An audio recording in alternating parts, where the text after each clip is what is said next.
Oh, Chris, I don't have you on audio, my brother. I don't know. There we go. There What we is go. going on, Got it. everyone? I'm Chris Cochran. I am the Chief Evangelist and Advisory CISO at Huntress.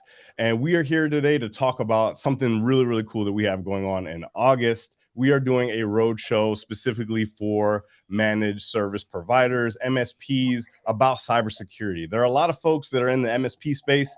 Cybersecurity isn't their first language. Most of those folks come from IT backgrounds and have had to learn along the way for cybersecurity. So we thought, what is one of the best ways to show up for the rest of those MSPs out there than to go on a road show with my good friend, Wes Spencer. Wes, go ahead and introduce yourself real quick. Well, first of all, can I just say I am super excited for two huge reasons. One, I'm on a live stream with the one and only Chris Cochran, which is the coolest thing ever. It's been so good to get to know you, Chris, and I'm Yeah. really excited about this whole thing. And then Huntress, I mean, you guys are just amazing people. So thank you for having me. So yeah, a little bit about me. If you don't know me, I love MSPs, and I've been in the MSP ecosystem since the days of Perch Security that we started way back in 2016. And man, I do all kinds of stuff. I'm in cyber insurance. I'm VP of security strategy at CyberFox, and I'm the founder of Empath Cyber. And really, the heart and soul of my being is helping MSPs in their journey in security. So, Chris, it's so good to be with you, and thanks for having me. Yeah, I would say you're like a brother from another mother because you feel much like I do. It's all about giving back to the community. High tide raises all boats. And so just from that philosophy alone, it's about giving folks education, knowledge, confidence. Confidence goes a long way when it comes to providing service for other people. If you don't feel confident in yourself, it's hard for others to feel confident in you. So with that, I know we're going to have a bundle of joy. One of the things that we kind of batted back and forth was, how's this format going to work for this particular roadshow? How do we, architect it in a way that's going to be not only impactful for them and their practice, but also memorable? So we came up with this process, which is prepare, promise, deliver, and defend. If we could go ahead and pull up that first slide real quick. So yeah, it's all about prepare, promise, deliver, and defend. Right. We always talk about, how do you prepare, right? We don't want to prepare for a crisis during a crisis. We want to prepare on the front end. Promise, right? When we're having conversations with our customers, with our clients, our partners, we want to be able to make the promises that we're going to be able to keep, right? Because it's all about integrity. It's all about empathy. It's all about following through on your commitments. Delivery is the delivery of those promises. And in this particular case, and we're going to talk about it more in a second, but it's about delivering in the middle of a crisis, right? There are a lot of people that have been a part of incident response, but how do you help lead an incident response, especially if you're dealing with a partner or customer that hasn't really dealt with an incident before? And then ultimately defend. We're going to talk a little bit about how we can look at people, processes, and technology, maybe even specifically on the Huntress side of the house, to help defend yourself and your clients. Was there, when we came up with this, it just kind of formulated in our minds, what stood out to you about this format? So, for me, Chris, I'm such a big fan of putting your ducks in a row in the right order, right? And to use one of my favorite quotes, George Washington said many, many years ago, the best way to prevent a war is to be prepared for it. What an insightful statement. And I think, really, I think for a lot of us as MSPs, we've done some, but we've not done enough in the preparation. So I love how one follows another here, right? When we correctly prepare, it gives us the confidence not to promise what's impossible, which is, oh, you'll be 100% secure with me, but to give the promises of resilience, to give the promises of preparedness, to give the promises of this is what mature looks like, that we know we've done the right things. And then we can get to our favorite parts, which is deliver and defend, right? And so I just love this approach because it's the right approach to think through getting the house in order, stacking things up correctly.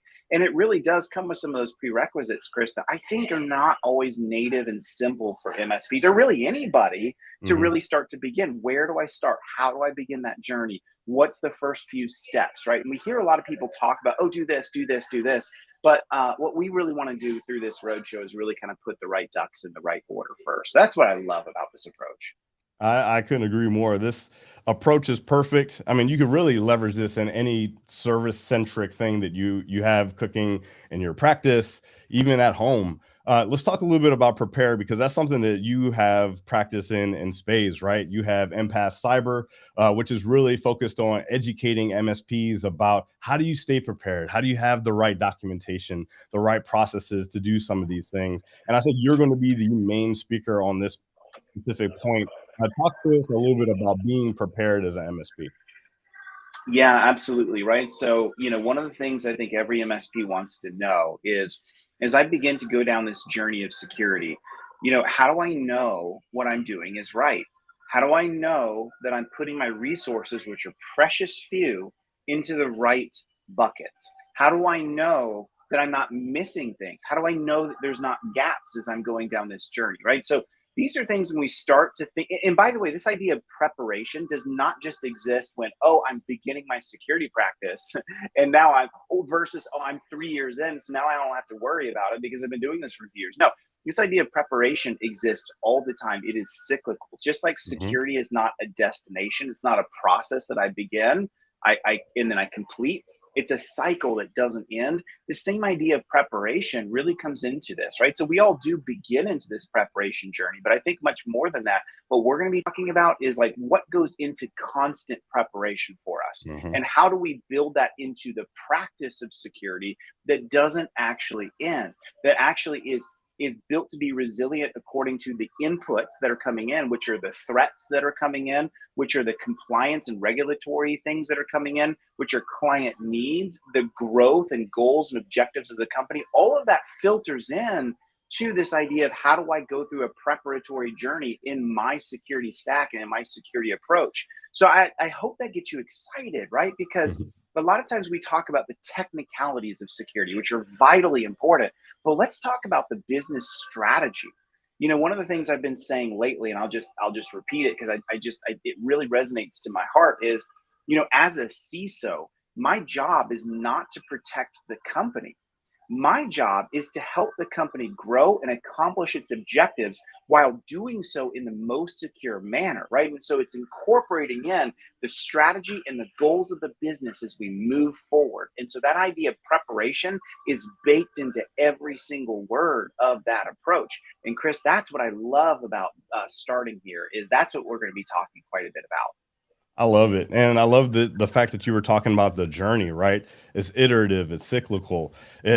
I think of the word mastery. Mastery is one of my favorite words in the world. And a lot of people think of mastery as a destination, like, oh, I have become the master, but it's a process that's ongoing. If you look at fighters, right, you could be a heavyweight champion one day and you'll lose that next week. If you lose that next week, you may not be the champion, but maybe you're still on that path to mastery. Or you think you're the master and you just stop growing and developing, you're off that path of mastery and you'll lose anyways. So really thinking about how do you prepare, how do you iterate, how do you constantly improve your services and show up even better for your clients. Let's talk a little bit about the next one. Once you get, past that prepare stage, I mean, which is ongoing, you start to promise, right? And you and I, we have this love of storytelling. Storytelling is one of those seemingly lost arts in humanity, right? We tend to forget to tell stories. We forget to create sometimes. And sometimes all it takes is for someone to say, hey, remember that you can be creative. You are creative. You just have to rework those muscles. And so when we're talking about promising, we're talking about having those conversations with customers, right? Because number one, you want them to be the star of the show. The star of the show isn't necessarily an MSP. You always want your customer to be that star of the show. And so when you're saying, hey, we're going to be able to do X, Y, and Z for your business so that you can continue to operate to the best of your ability, that's storytelling. At the end of the day, you're telling the story of why cybersecurity is important. You're not over leveraging fear, uncertainty, and doubt, or FUD, how a lot of people tend to use that type of storytelling, but you might be giving that context for, hey, this is the threats that we're dealing with on a day-to-day basis, but this is how we can show up for you so that you can continue to operate. So when you think about making promises, is there a particular situation, you definitely don't have to attribute it to someone else, but is there a story where you've seen an MSP make a promise that they couldn't deliver on? Yeah, yeah.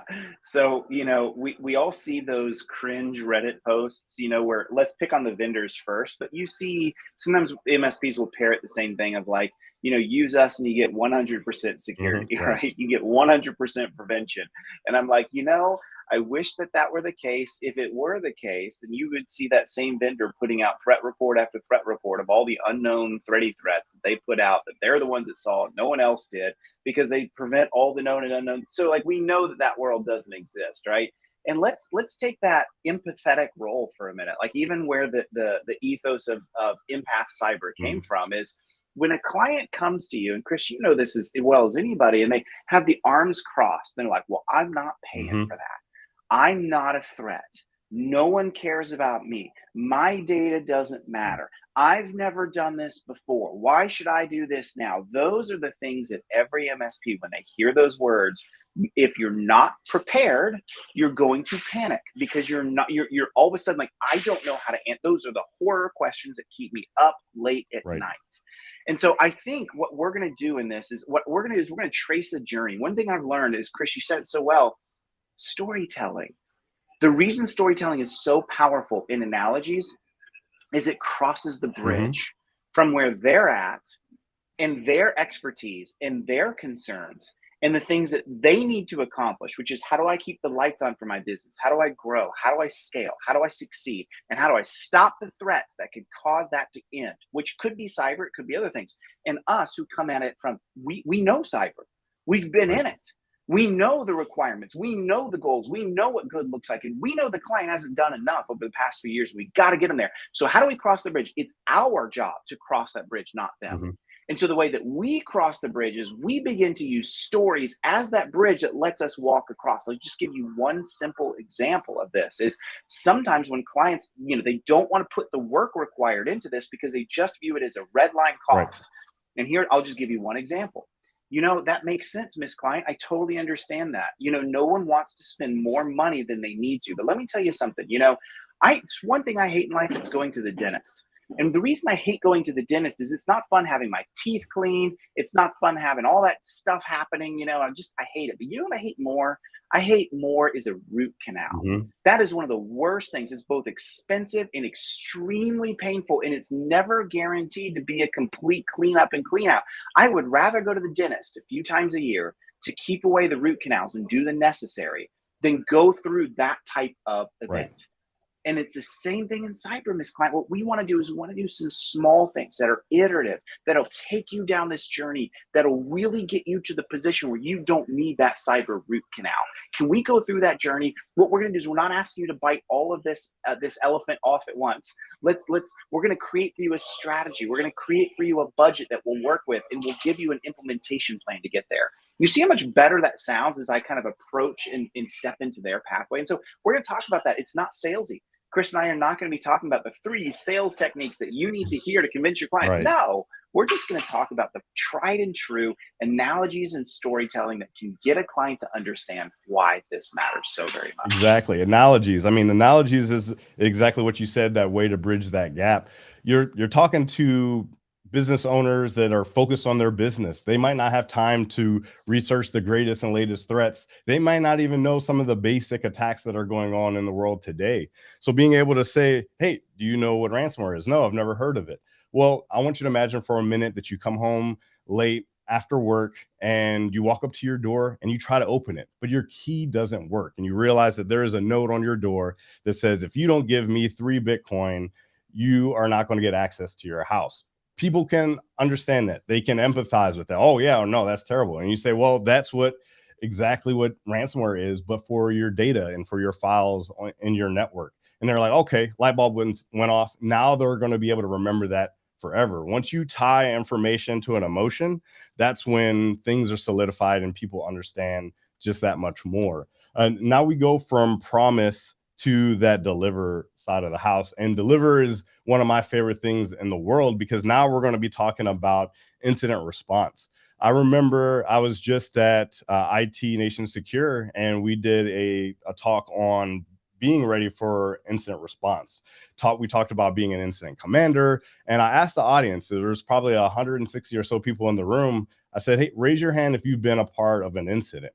And I would say about 60% of folks' hands went up. And I said, who feels confident in dealing with incidents? And there was no hands that went up. And that's because I think that a lot of folks get wrapped around the axle when it comes to incident response. Even I did it. Before I really did incident response, I thought, oh, there's no way I could be an incident responder because I don't know all the technologies. I don't know all the, ways that things could be architected. I don't know all infrastructure. But what I realized is that really good incident response, being an incident responder, isn't so much about having all of the necessary context. It's about getting to that closure. It's about asking the questions and taking the right actions to get to incident closure. And once I realized that, I'm like, oh, wow, incident response makes sense to me. But I think people are afraid to kind of step into that leadership role when it comes to incidents because they think, oh, I have to know everything. I have to know all the vulnerabilities. I have to know all the attacks, all the ABTs out there in the world, how my clients are architected. But if you can help guide folks through that process, asking the right questions, bringing in the right context, bringing in the right people, and making decisions, that's how you can help guide a client through something like an incident. Yep. That is well said. And I love just hearing from you on this, Chris, because your experience knows no bounds here, especially compared to me, right? And so I think a lot of what you're drilling into is like, not only I think we want to encourage you that not only can you do this, there's probably the realist mentality of there's going to be a time you have to do this. And it's never going to be the time that you expect. It's never going to be the time you want to set it up for. I'll brag. I won't use his name, but I'll brag on one of my friends. We just did an event in Tampa last week, and I was texting a MSP friend that I knew was going to be there. I'm like, hey, where are you? I'm not seeing you. And he texts back about 5 minutes later, and he said, hey, I'm actually dealing with a BEC event right now. And he goes, I'm going to be a couple hours out of this, maybe more. And so he got out of it, and I pulled him aside. I'm like, hey man, how you guys doing? How's it? He's like, it's okay. We've been working with this client for quite some time. He explained what happened, explained how, this is an issue. And by the way, he explained why they need to get some O365 monitoring. I'm like, I know a company that can help with that. But he walked through how he handled it. He said, I was extremely nervous at the beginning.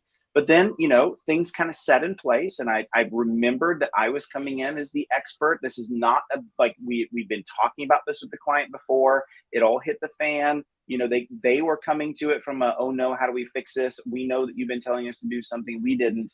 And they got through the event, right? We'll find out kind of how much money they're able to recover at the end of it. But I just am so encouraged by him going from like extremely nervous, even shaky on the call, into like really becoming that incident commander and helping the client get through this nightmare of a journey, right? This just happened literally last week. And so I think my point to this is that it's going to happen to you, and it's never going to be the time that you want it to. And so I love that, Chris, you're just going to walk us through, the things that you need to know to kind of begin that journey, be ready for it, because it's going to happen at some point. It is going to happen. And it's almost like you read my mind. You teed us up for that